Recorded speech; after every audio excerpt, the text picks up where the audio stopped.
Shalom, menjua-jua, manbanta kerina, Moria GBKP dimanapun berada. Kita kembali lagi pada serial Renungan PA Moria GBKP pada minggu ini. Sebelum kita memulainya, mari kita berdoa terlebih dahulu. Kita berdoa. Ya Allah yang Maha Pengasih, kami mengucap syukur untuk setiap penyertaan-Mu dalam kehidupan kami. Ya Tuhan, saat ini kami ingin membaca, mendengar, dan merenungkan firman-Mu. Kami memohon kiranya Roh Kudus-Mu yang boleh menyertai kami, yang boleh memberkati pikiran, hati kami, sehingga kami boleh melakukan firman-Mu di tengah-tengah kehidupan kami. Berfirmanlah Tuhan, karena kami siap mendengarkannya. Dalam anak-Mu Yesus Kristus kami memohon. Amin. Moria GBKP yang terkasih dalam Yesus Kristus, kita akan membaca firman Tuhan yang menyapa kita pada minggu ini, yaitu yang terambil dari Ulangan pasal yang 31 ayat yang pertama sampai ayatnya yang ke-8. Saya akan bacakan bagi kita. Kemudian pergilah Musa lalu mengatakan segala perkataan ini kepada seluruh orang Israel. Berkatalah ia kepada mereka, aku sekarang berumur 120 tahun, aku tidak dapat giat lagi, dan Tuhan telah berfirman kepadaku, sungai Yordan ini tidak akan kau seberangi. Tuhan Allahmu, dialah yang akan menyeberang di depanmu, dialah yang akan memunahkan bangsa-bangsa itu dari hadapanmu, sehingga engkau dapat memiliki negeri mereka. Yosua, dialah yang akan menyeberang di depanmu, seperti yang difirmankan Tuhan. Dan Tuhan akan melakukan terhadap mereka seperti yang dilakukannya terhadap Sihon dan Og, raja-raja orang Amori yang telah dipunahkannya itu, dan terhadap negeri mereka. Tuhan akan menyerahkan mereka kepadamu, dan haruslah kamu melakukan kepada mereka tepat seperti perintah yang kusampaikan kepadamu. Kuatkan dan teguhkanlah hatimu, janganlah takut dan jangan gemetar karena mereka, sebab Tuhan Allahmu, dialah yang berjalan menyertai engkau. Ia tidak akan membiarkan engkau dan tidak akan meninggalkan engkau. Lalu Musa memanggil Yosua dan berkata kepadanya di depan seluruh orang Israel, kuatkanlah dan teguhkanlah hatimu, sebab engkau akan masuk bersama-sama dengan bangsa ini ke negeri yang dijanjikan Tuhan dengan sumpah kepada nenek moyang mereka untuk memberikannya kepada mereka. Dan kau akan memimpin mereka sampai mereka memilikinya. Sebab Tuhan, Dia sendiri akan berjalan di depanmu, Dia sendiri akan menyertai engkau, Dia tidak akan membiarkan engkau dan tidak akan meninggalkan engkau. Janganlah takut dan janganlah patah hati. Demikianlah firman Tuhan. Moria yang terkasih dalam Yesus Kristus, ada sebuah istilah yang cukup umum kita dengar, yaitu kaderisasi. Tentu semua kita tahu istilah kaderisasi ini hampir berlaku di dalam setiap organisasi, baik itu dalam organisasi sekolah, baik itu dalam organisasi kelompok-kelompok tertentu, baik itu dalam organisasi gereja maupun dalam organisasi lainnya. KBBI mencatat arti dari kader, yaitu orang yang diharapkan akan memegang peran yang penting dalam pemerintahan, partai, dan sebagainya. Tentu berbicara tentang kaderisasi adalah proses pengkaderan. Moria yang terkasih dalam Yesus Kristus, firman Tuhan yang menyapa kita, yaitu berbicara tentang kisah Musa dan Yosua, di mana Musa melakukan proses pengkaderan atau kaderisasi terhadap Yosua yang akan memimpin bangsa Israel berjalan untuk masuk ke dalam tanah Kanaan. Tentu di dalam proses kaderisasi ada yang perlu kita lihat di sini. Yang pertama adalah apa tujuan dari kaderisasi? Mengapa? Apa pentingnya kaderisasi di dalam kehidupan atau di dalam kelompok-kelompok tertentu? Tentu kita sebagai Moria GPKP yang terkasih, tentu kita sebagai Moria GPKP yang selalu membutuhkan pertolongan Tuhan, tentu kita diberikan kepercayaan, tentu kita diberikan tugas oleh Tuhan sebagai seorang ibu atau moria yang hidup di tengah-tengah jemaat dan di tengah-tengah masyarakat. Tentu yang pertama kali bisa kita dapat dari sini proses pengkaderisasi ketika kita sebagai seorang ibu, ketika kita sebagai moria GPKP, bagaimana kita dapat melakukan proses pengkaderisasi ini terhadap anak-anak kita. Tentu anak-anak kita ini diharapkan ke depannya untuk menjadi anak-anak yang terang, anak-anak yang berguna, anak-anak yang dapat membanggakan orang tua, gereja, dan masyarakat. Karena itu melalui kisah ini kita dapat melihat tentu yang diharapkan dalam proses pengkaderan itu adalah memiliki karakter Kristen di dalam diri seseorang anak. Tentu ketika berbicara tentang karakter Kristen, tentu nilai-nilai kekristiani, nilai-nilai kekristenan itu pasti tertanam di dalam diri seseorang. Sehingga ketika itu tertanam dalam diri seseorang, tentu karakter Kristiani itu akan muncul melalui perbuatan, melalui tindakan yang tentunya itu berguna bagi dirinya dan bagi kehidupan masyarakat. Itu yang pertama. Kita bisa melihat bagaimana karakter Kristen itu dapat tumbuh di dalam kehidupan anak-anak kita.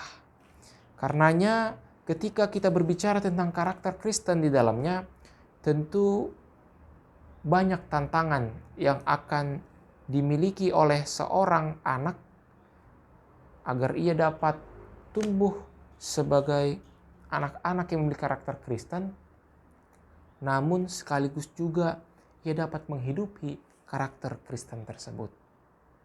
Tentu tantangan yang pertama kali dapat adalah bagaimana proses pengkaderan itu berjalan dengan baik. Apakah proses pengkaderan untuk menuju anak-anak yang berkarakter Kristiani itu dapat berjalan dengan baik atau tidak?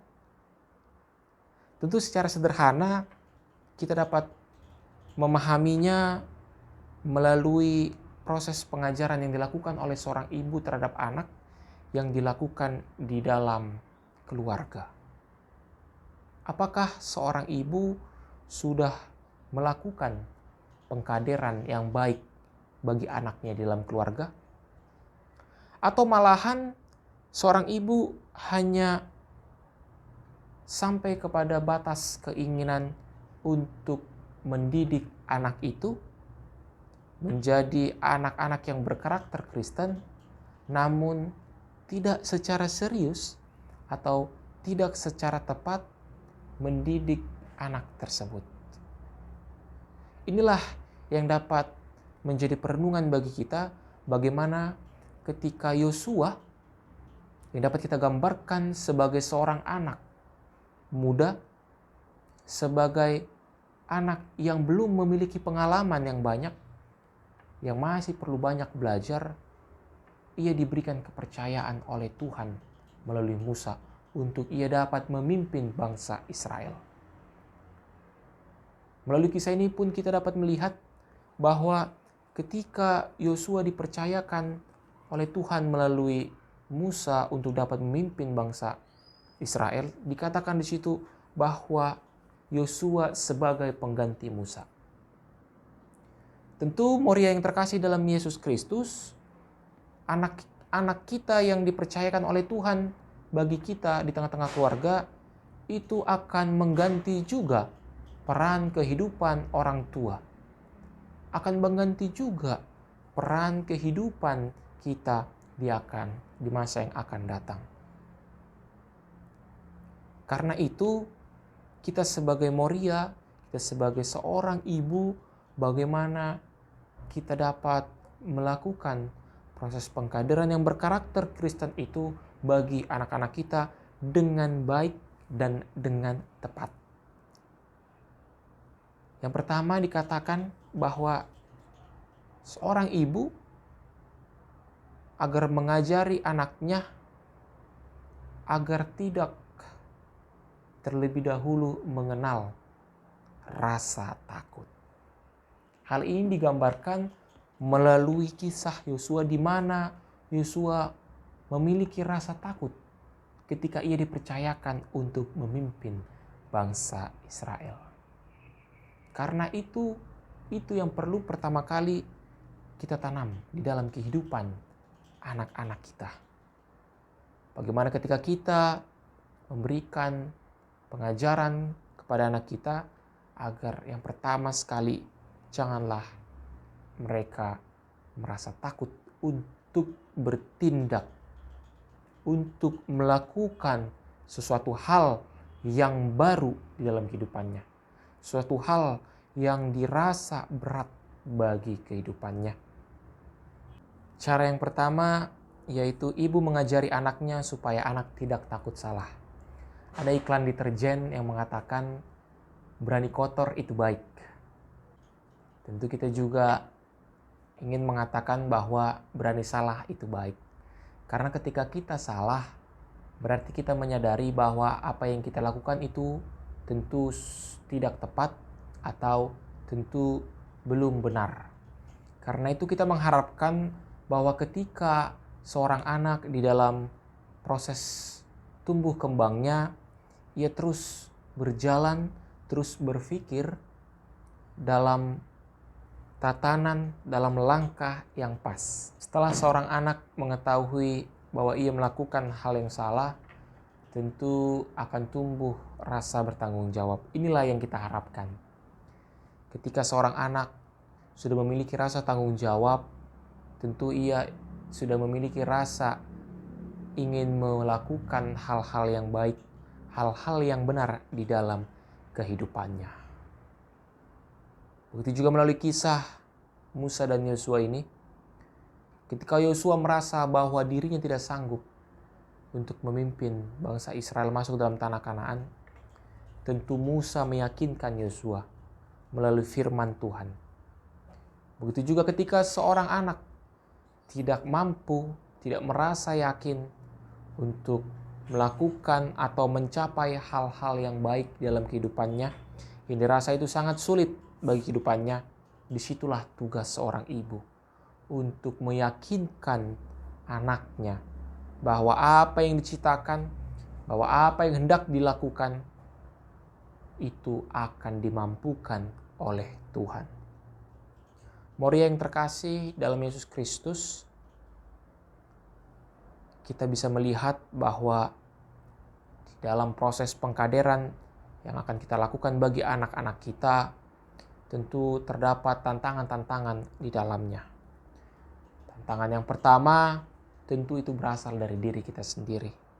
Bagaimana ketika kita terjebak di dalam konsep berpikir bahwa pikiran-pikiran kita saja itu sudah cukup untuk mendidik anak-anak kita.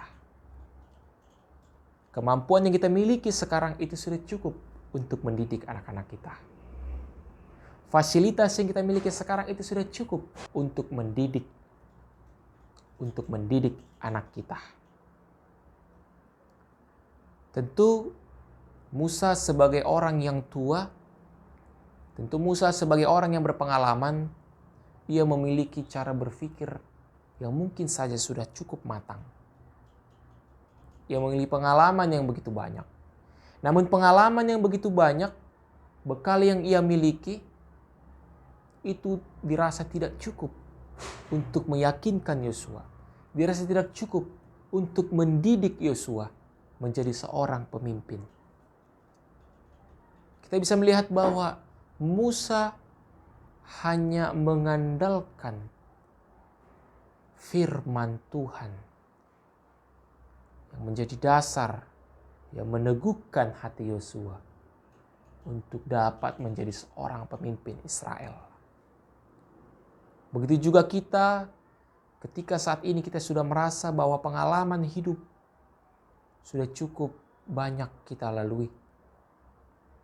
Fasilitas yang kita miliki sudah kita rasa mampu untuk mewadahi anak-anak kita dalam pergaulannya, dalam kehidupannya sehari-hari.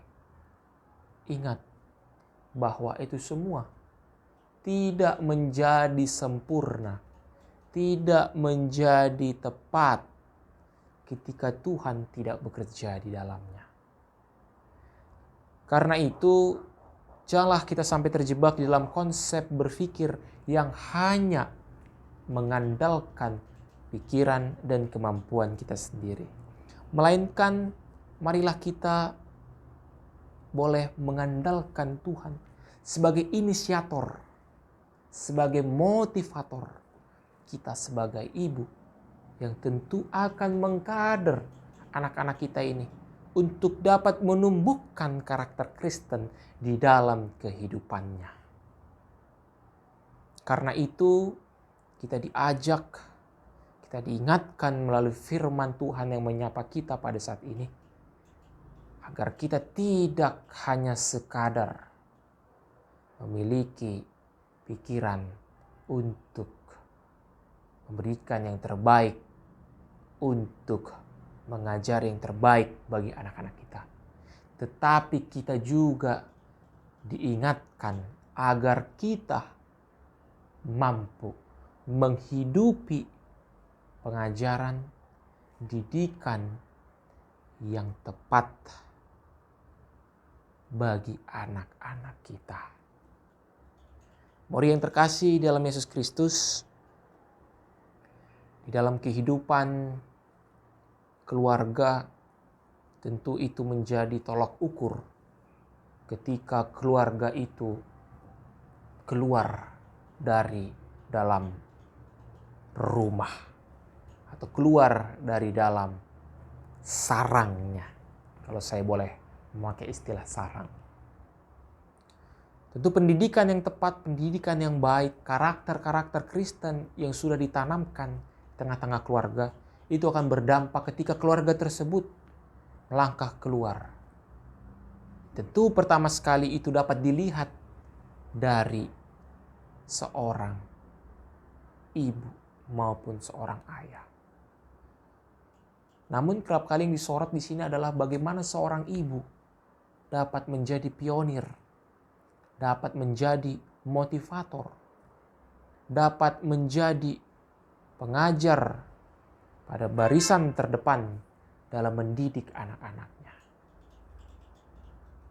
Oleh sebab itu, kita sebagai Moria GBKP yang hidup di dalam nilai-nilai kekristenan, dalam nilai-nilai budaya kita yang sudah kita hidupkan secara lama, itu dapat menjadi bekal untuk melanjutkan generasi-generasi selanjutnya. Kita dapat mempersiapkan anak-anak kita menjadi permata yang terang, permata yang menghidupkan nilai-nilai Kristiani di dalam kehidupan bergereja maupun bermasyarakat. Karena itu keluarga diharapkan menjadi wadah utama, menjadi wadah pertama dalam menghidupkan karakter Kristen dalam diri seorang anak agar menjadi permata yang terang, yang hidup dimanapun mereka berada. Karena itu firman Tuhan yang menyapa kita pada saat ini mengingatkan kita agar kita tidak menjadi perkumpulan-perkumpulan di dalam gereja yang hanya menjalankan itu semua di atas dasar formalitas. Karena ketika kita menghidupi perkumpulan-perkumpulan kita, khususnya Moria GBKP, ketika kita terjebak di dalam pikiran formalitas, di dalam pikiran kebiasaan-kebiasaan, rutinitas saja, itu akan menjadi kendala selanjutnya bagi kita dalam menghidupi karakter Kristen yang sesungguhnya bagi anak-anak kita. Tentu antara keluarga, tentu antara gereja, itu harus saling berkesinambungan. ketika seorang anak dididik karakternya untuk menghidupi karakter Kristen di dalam keluarga, tentu itu pun harus laras dalam kehidupan bergereja, di mana permata, di mana anak-anak juga diharapkan menjadi anak-anak atau permata yang dapat menghidupi nilai-nilai kekristenan.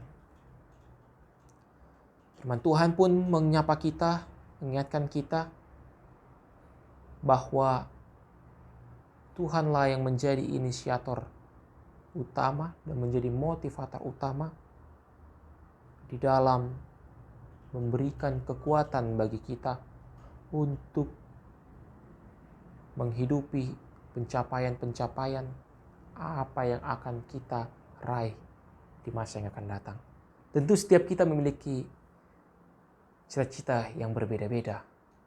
Tentu setiap kita, setiap ibu memiliki tujuan yang berbeda-beda dalam mendidik, dalam mempersiapkan anak-anaknya di kemudian hari. Tetapi satu yang sama, apa itu?